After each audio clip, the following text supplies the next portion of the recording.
Fill your bowl to the brim and it will spill. Keep sharpening your knife and it will blunt.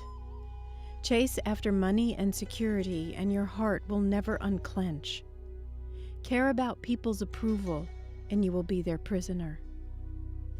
Do your work, then step back. The only path to serenity. Within every authentic spiritual practice, there's always the threat of going off on a side path. And I'm going to explain to you what a side path is. I have a little saying, care less, no more. And it's a saying that I got from Lao-tzu, and it's a very true one I have found.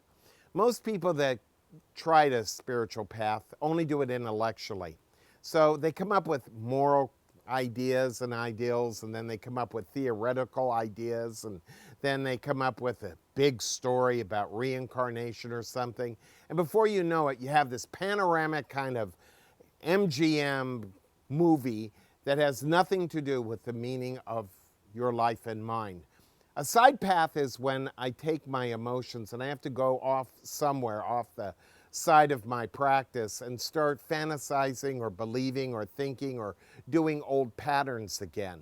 And when I go off on those side paths, when you and I go off on those side paths, we miss our life.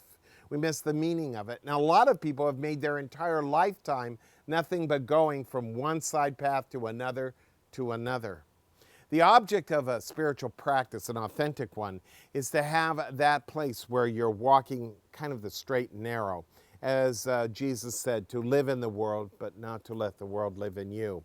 And as Buddha said, to walk that straight and narrow. It was very difficult, he said, but it's very true. A side path is something where I go off, where I emotionally feel like, I can't do this regimen, this discipline. Maybe you're learning how not to be critical of yourself. Maybe you're learning how not to be critical of others. Maybe you're learning how to get up in the morning and meditate. That can be very hazardous to one's emotional nature. And before you know it, you're struggling with it, and the next thing you know, you sleep in one day, or you find yourself being critical of another person, then you justify it with your morality, and then before you know it, you're doing it more and more and more, and you've gone off on some side path. The most popular side path is the one where you want to be rich and famous. So you're going on a spiritual journey, but all of a sudden you start fantasizing about being rich and famous or having the lifestyle that you think you deserve and want, which has to do with money and power and prestige. And then before you know it, the whole spiritual path is gone. The object of the soft fetters, as it's called, as Buddha put it, is to understand what they're really all about. The most dangerous of all of these side paths are the soft fetters. Those are the ones that, the Christmas thing where you go off and you buy gifts that you can't afford, or you go haywire with the idea of giving gifts or wanting a gift given to you. Soft fetters can be this obsession, compulsion with children, babies, your grandchildren, your children, where it just goes off the Richter scale. The soft fetters can be, giving yourself little rewards for being a good person or being in your practice. All these little soft things, Buddha talked about them to nauseam, about family and friends being the soft fetters. Take us away. So when you're starting to think about, am I going to be in a real spiritual practice, or am I just going to entertain the idea when I feel like it, is the real question. Most people just can't be in a real practice. What they can be is part-time, and they have all sorts of theories and spin on why they're not in their practice or how this is all working for them.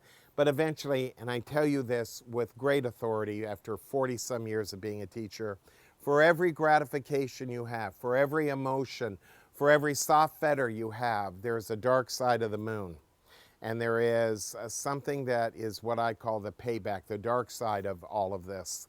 And it comes back to us in many different ways, usually in ways we hadn't counted on. The more you gratify yourself, the duller you will be when it comes to understanding the nature of a spiritual practice and what meditation can be and where it can take you. That's why you don't fill yourself up with all of the gratifications you can possibly imagine. I remember when I was little thinking about Christmas 24/7. about November, right after Thanksgiving. That's all it was about, was what am I going to get for Christmas? What am I going to get for Christmas? And you know, all of that time that I wasted on that when I was a kid, and then to find out that all the things I got eventually broke, fell apart, or I outgrew. And what was all that for? And then you start doing the adult thing where you want this, this, and this to happen, and then those things fall apart. What are you to do? Well, the way is within. And if you're going to do something really important with your life, you have to see the bigger picture. When you could care less about the things that your human side thinks is most important, you'll know more about who and what you are and the way you live and what you're all about and the life that you're living. And all of a sudden, a new perception opens up. I tell you this, there is a perception that can open up, that does open up.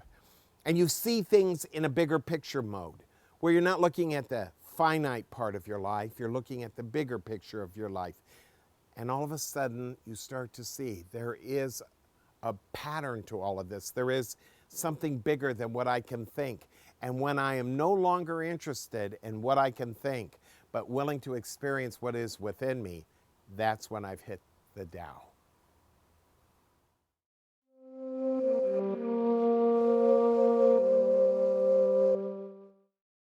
There's so much to the three treasures of the Tao, and I'm sure you didn't get everything that I offered here. So I go into the studio and I make very, very important CDs for you. They have all of the discourses I've offered to you here on TV, but also much more in depth. And I think you'll find them very beautiful and very meaningful. If the Tao is to your heart's content, which it is, I think you'll want to order these right away. Go to my website at aspire.org and order yours today. Now back to Aspire.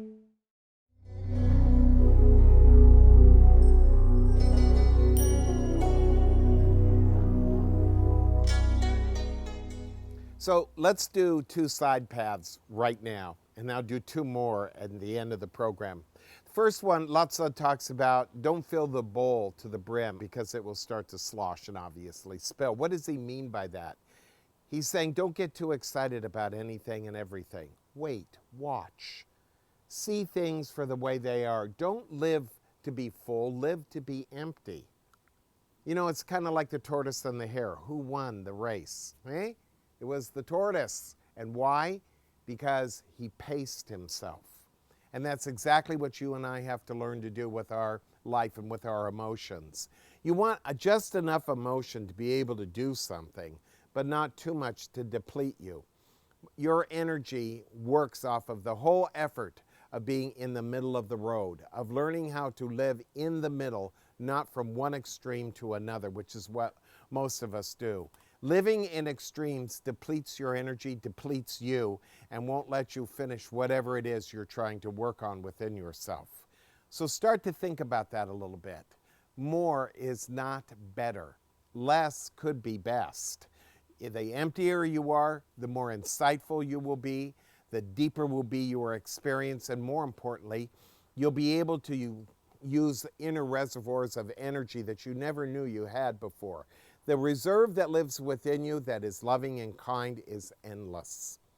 Now, let me talk about another one here real quick, about sharpening the knife. If you sharpen your knife, Lao-tzu said, too much, it will go blunt. What does he mean by that?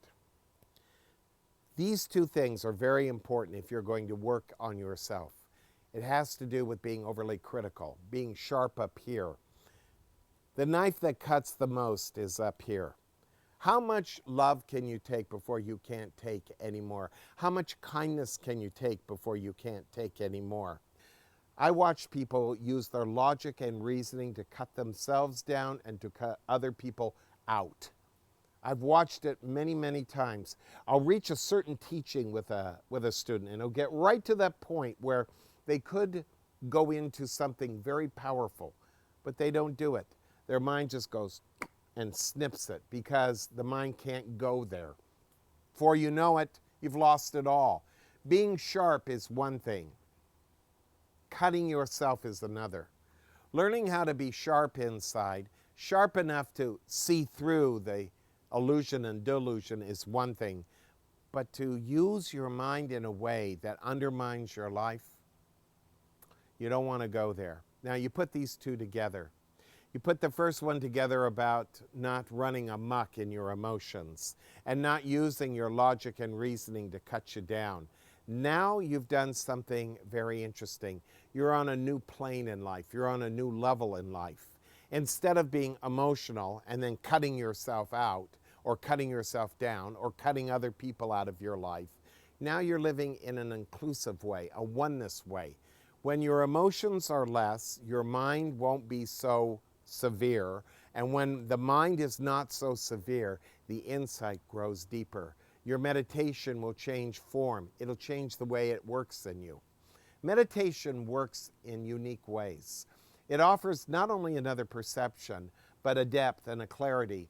You start to see things at many different levels. And it's not through the mind and it's not through the emotions. It's through the basic intelligence that lives within you. Everybody has this kind of intelligence. It's not about going inside the mind. It's not about logic and reasoning. It's about moving closer and closer and closer to your heart. It is the heart that has the answers. The Tao is about opening up to the feminine inside and not allowing our mind to overcome us through passion and emotion, reason and logic, but through compassion and love.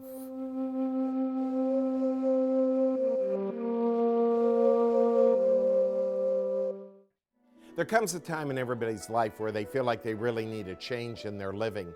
I offer you 3 retreats every year at Mount Madonna that are very intense, simple, yet very effective. They include meditation, Gestalt therapy, some insight work. Come to the website at aspire.org and take a look at retreats.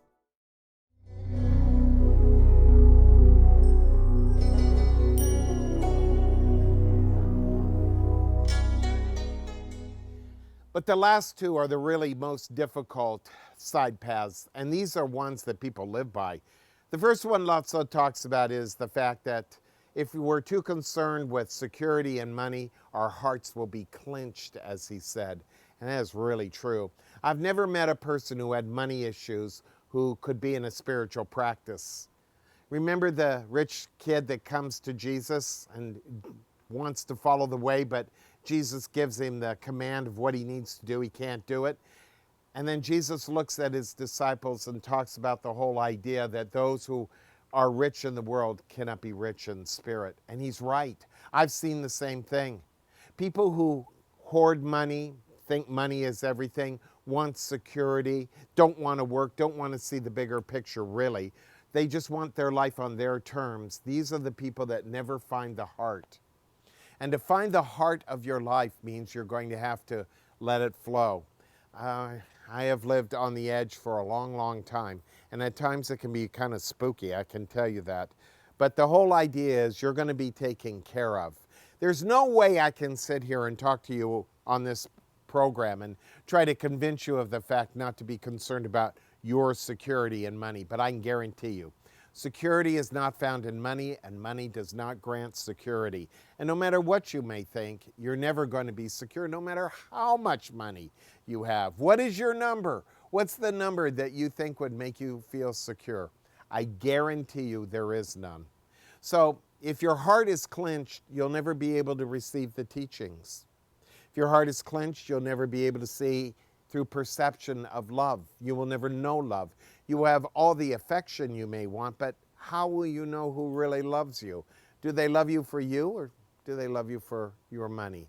How many times have I gone through this in counseling in my years? The last one, even more difficult. Lao-tzu talks about if you care about what other people think of you, you become their prisoner. He's right. Nobody likes you anyway. I did a whole series of TV programs entitled Nobody Likes You Anyway. People first heard it and they go, yeah, that's it. And then they start to think about it and they go, no, people like me. No, they don't. No, they don't. And if you're concerned about what people think of you, you do become their prisoner. You care about what they think and you think to yourself, well, I have to be loved by committee. Just because people don't like you doesn't mean you're unlovable. Just because you say and do things that other people don't agree with doesn't mean, well, that you have to worry about who and what you really are. What you need to be concerned about is, are you being authentic? Now that's what you need to be concerned about. And if you're coming from your heart that is unclenched, if you're not living from more is better, if your mind isn't being used to cut things down and make things negative, now you've come into a place where consciousness can arise. And that is the most important aspect of a spiritual practice, to be able to achieve consciousness. Consciousness is the result of meditation.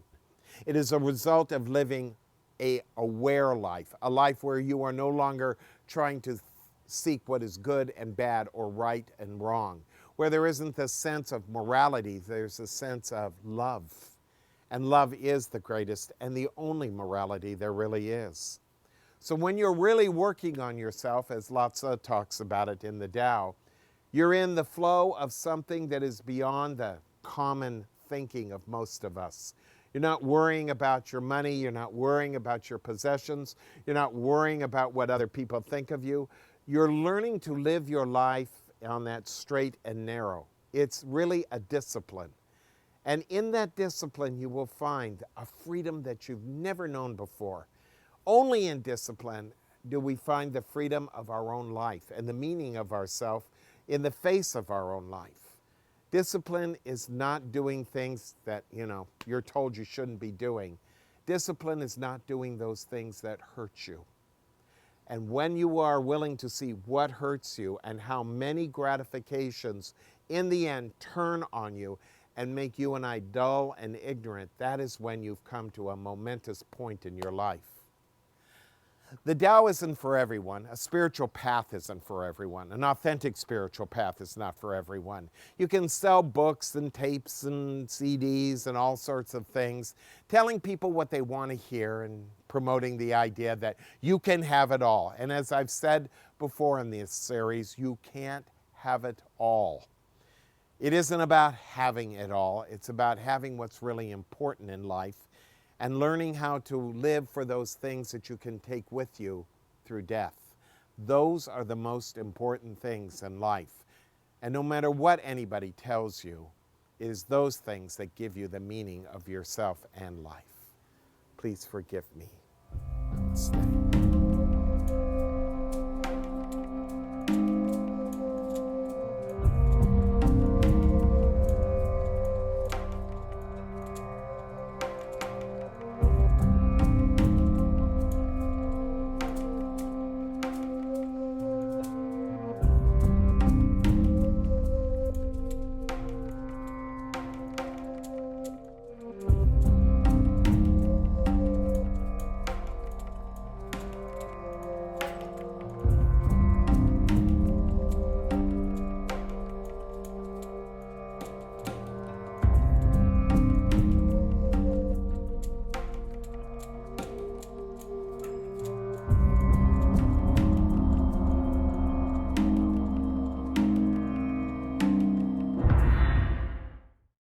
There's so much to the three treasures of the Tao, and I'm sure you didn't get everything that I offered here. So I go into the studio and I make very, very important CDs for you.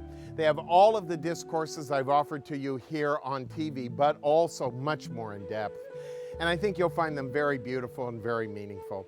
If the Tao is to your heart's content, which it is, I think you'll want to order these right away. Go to my website at aspire.org and order yours today.